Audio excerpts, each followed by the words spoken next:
The extraordinary rendition of Janos Farkas. Chapter 12.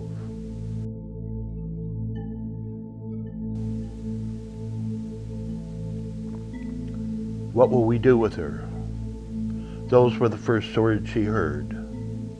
Ayn opened her eyes and saw the morning light through the window silhouetting the unmistakable bulk of the burly man called Turk. She must have fainted.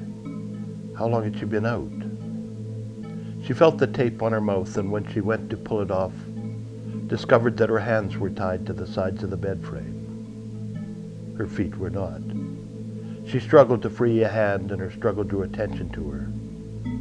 From somewhere out of her vision, the woman appeared and pulled the tape from her mouth.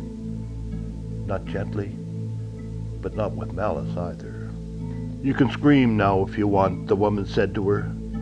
"The policeman who was watching outside left over 7 hours ago, and the concierge only hears what he is paid to hear." Ayn lay there silently, not knowing what her next move should be, or what words would lead her to it. "Would you like some coffee?" the woman asked. Ayn nodded.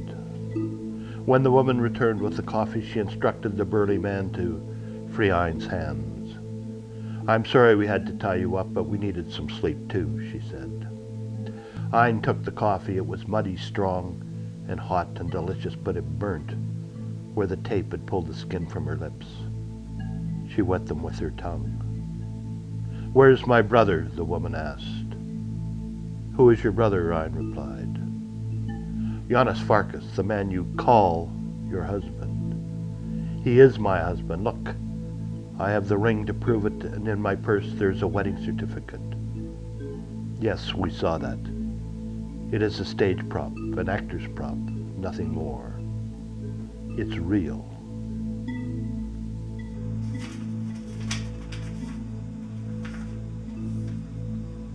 Gisela remained silent as Ayn talked. The burly man interrupted with a question about the walrus mustache. "Was it ginger-colored?" he asked. Ayn nodded, watching as the burly man and the woman exchanged looks. There was a fear, or was it danger, in them. The last of the story she told was breaking into the other room, fearful that she would find an injured or even dead Janos lying inside. She even told them about scratching the paper on the window, wanting to show a nothing-to-hide, transparent honesty, a wanting to be trusted.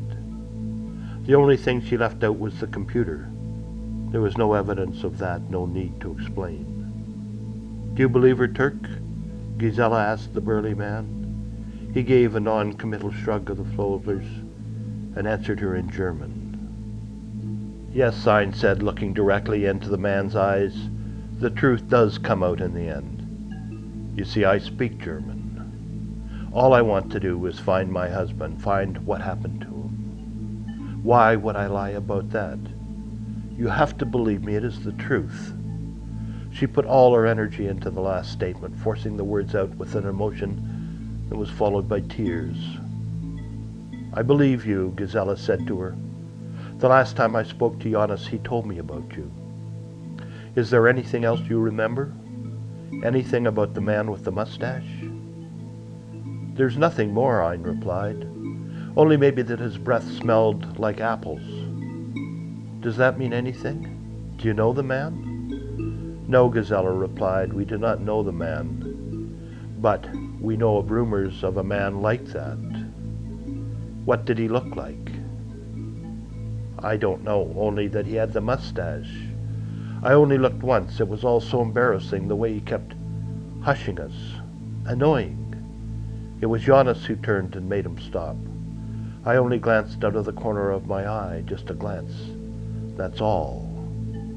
The burly man came over from the window and bent down, not close, but close enough to Ayn's face. "You have told us everything?" he asked.